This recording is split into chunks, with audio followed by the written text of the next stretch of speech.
وكل ضلالة في النار.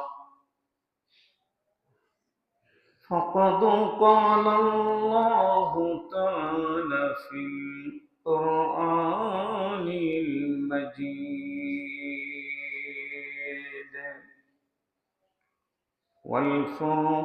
والفرقانه الحميد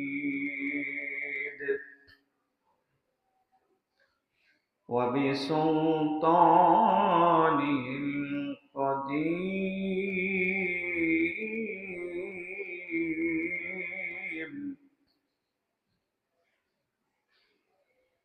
وبوجهه الكريم. فأعوذ بالله من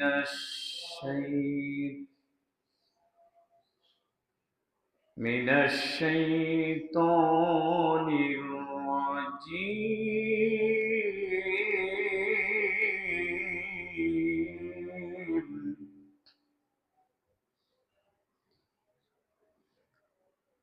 بسم الله الرحمن الرحيم.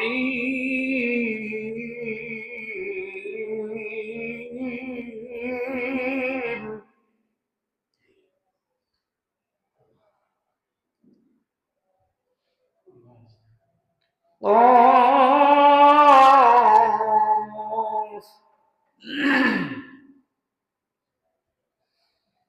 والقرآن المجيد بل عجبوا أن جاءهم منذر منهم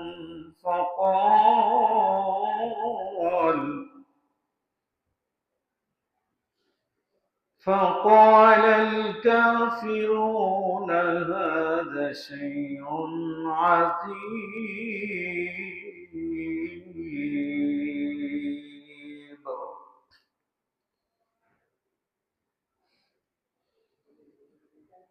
أعوذ بالله من الشيطان الرجيم.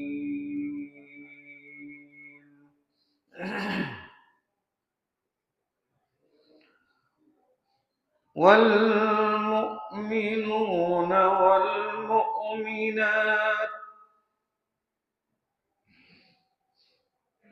بعضهم أولياء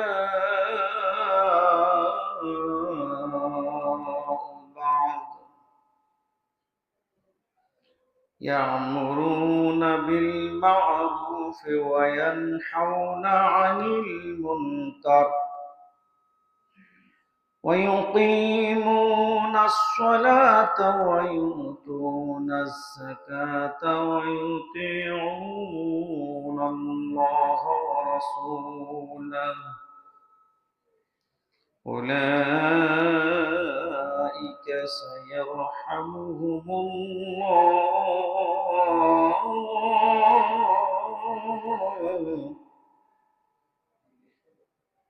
إن الله عزيز حكيم. الحمد لله যাবতীয় প্রশংসা যাবতীয় তারিফ যাবতীয় সিফত সানা সে মহান মহিয়ান রব্বুল ইজ্জত ওয়াল জালাল বিশ্ব ধরণীর একচ্ছত্র অধিপতি মালিক ক্ষমতাধর, যিনি প্রতিটি মুহূর্তে আমাদের সকলের প্রয়োজন যথাযথভাবে মিটিয়ে চলেছেন। সেই সাথে পবিত্র জুমার দিনে যথাসময়ে আমাদেরকে উপস্থিত হওয়ার সুযোগ দান করেছেন। এজন্য মহান আল্লাহ পাকের দরবারে অগণিত অজস্র শুকরিয়া, আলহামদুলিল্লাহ। অসংখ্য দরুদ ও সালাম বর্ষিত হোক নবী মুহাম্মদুর রাসূলুল্লাহ সাল্লাল্লাহু আলাইহি ওয়াসাল্লামের প্রতি আল্লাহুম্মা সাল্লি আলাইহি আল্লাহুম্মা বারিক আলাইহি। সম্মানিত উপস্থিত, মুআজ্জাজ প্রিয় মুসল্লিয়ানি কিরাম, আমরা একটা সুনির্দিষ্ট অত্যন্ত গুরুত্বপূর্ণ বিষয়ে ধারাবাহিকভাবে কোরআন এবং সুন্নাহ থেকে আলোচনা শ্রবণ করে আসছি। এটা হলো ইসলামের ভিতরে ঢোকার প্রথম আমল, ইসলামের খুঁটির মধ্যে দ্বিতীয় বৃহত্তম খুঁটি। ইসলামের যে মূল 5টি স্তম্ভ রয়েছে, কোনো ব্যক্তি যখন শাহাদা কালিমাতুত তাওহীদ গ্রহণ করবে, গ্রহণ করার পর প্রথম কাজ হলো সে যদি আজান শুনতে পায়, যদি সালাতের ওয়াক্ত হয়ে যায়, যদি আজান শুনতে নাও পায়, ওয়াক্ত যদি সামনে এসে যায়, অবশ্যই অবশ্যই তাকে সালাত আদায় করতে হবে।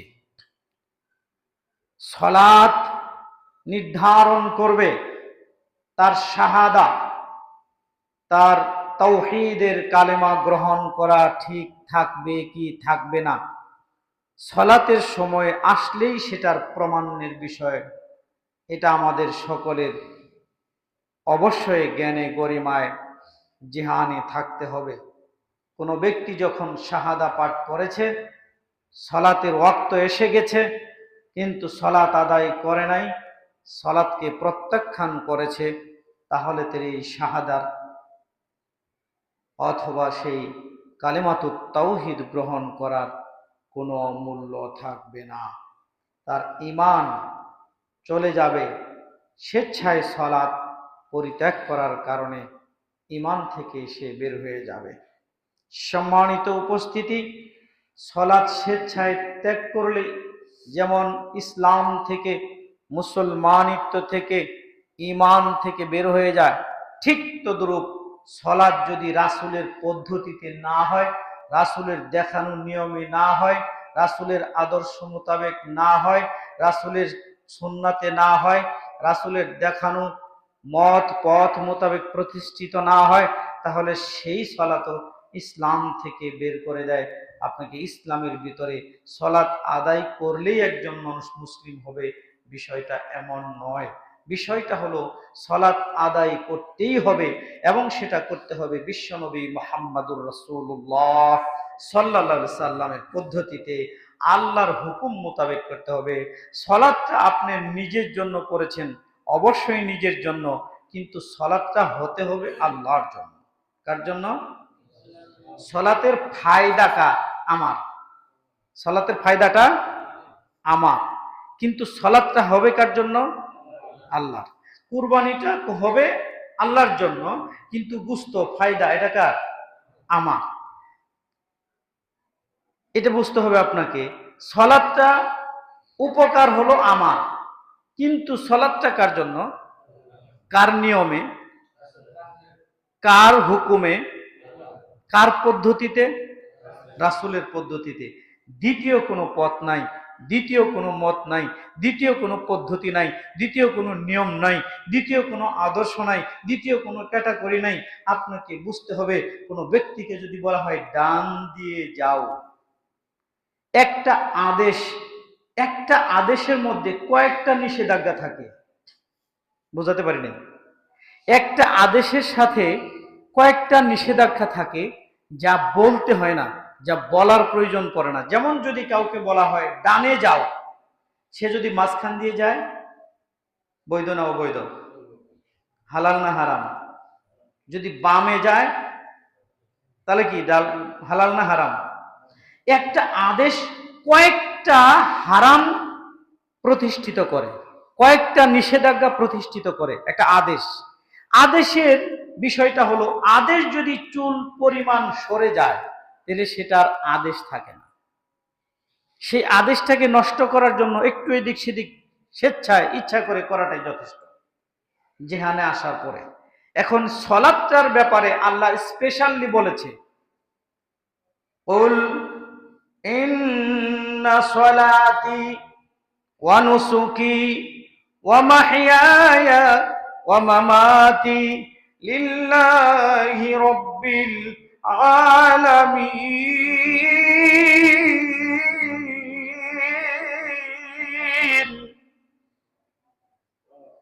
তুমি বলো আমার সালাত, কার সালাত? সালাতটা কার? আমার। কুল, তুমি বলো আমার সালাত, ওয়া নুসুকি আমার কুরবানি, ওয়া মাহইয়ায়া আমার জীবন, ওয়া মামাতি আমার মৃত্যু, লিল্লাহি রাব্বিল আলামিন।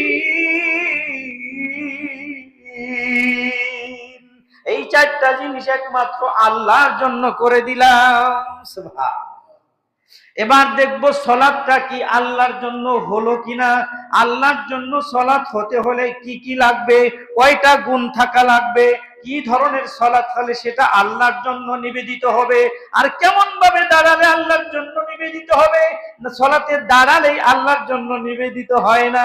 সুবহানাল্লাহ, স্পষ্ট ভাষায় কোরআনে বলে দিয়েছে আল্লাহ। তুমি অত্যন্ত মনোযোগের সাথে, নম্রতার সাথে, ভদ্রতার সাথে, বিনয়ের সাথে, এতগুলি শব্দ ব্যবহার হয়েছে।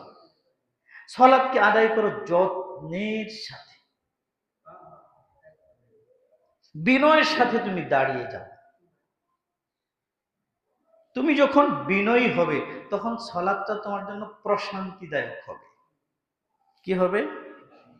প্রশান্তিদায়ক। সালাতের মধ্যে তখন আর অস্থিরতা লাগবে না। আর এই সালাত শেষ হয় না কেন, কেরাত এত লম্বা কেন, রুকু এত লম্বা কেন, সিজদা এত লম্বা কেন, তখন এটা লাগবে না। তখন লাগবে আরেকটু যদি সিজদাটা লম্বা হতো, আমি আরো দুইটা কথা আল্লাহকে বলতে পারতাম, আরো দুইবার বলতে পারতাম, আল্লাহুম্মা মাগফিরলি, আল্লাহ আমাকে মাফ করো, আল্লাহুম্মা মাগফিরলি, আল্লাহ আমাকে মাফ করো, আল্লাহুম্মা মাগফিরলি, আমাকে মাফ করো।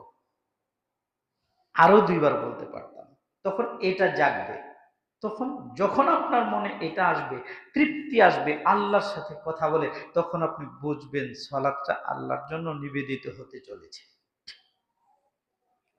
হতে চলেছে মানে তাহলে কি আরো কোনো নিয়ম কানুন আছে? হ্যাঁ, আরো নিয়ম কানুন আছে। নিয়ম নাম্বার 1, সূরা মুহাম্মদ 26 পারা 32 নম্বর আয়াত, 33 নম্বর আয়াত। আল্লাহ বলছেন, ইয়া আইয়ুহাল্লাযীনা আমানু, হে বিশ্বাসীগণ। আমরা আল্লাহকে বিশ্বাস করি কি করি না?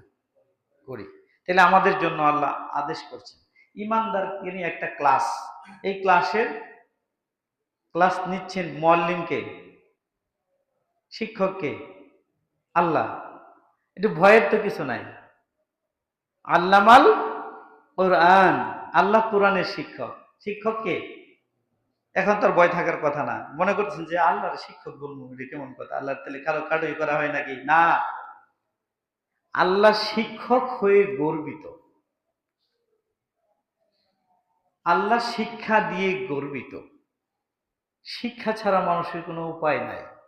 এই জন্য আল্লাহ বলছেন, আর রহমান আল্লামাল কোরআন, আমার দয়াময় আল্লাহ, অনুগ্রহশীল আল্লাহ, অজস্র দয়াবান আল্লাহ, মেহেরবান আল্লাহ, দয়াবান আল্লাহ, অনুগ্রহকারী আল্লাহ, তিনি শিক্ষা দিয়েছেন আল কোরআন। সুবহানাল্লাহ।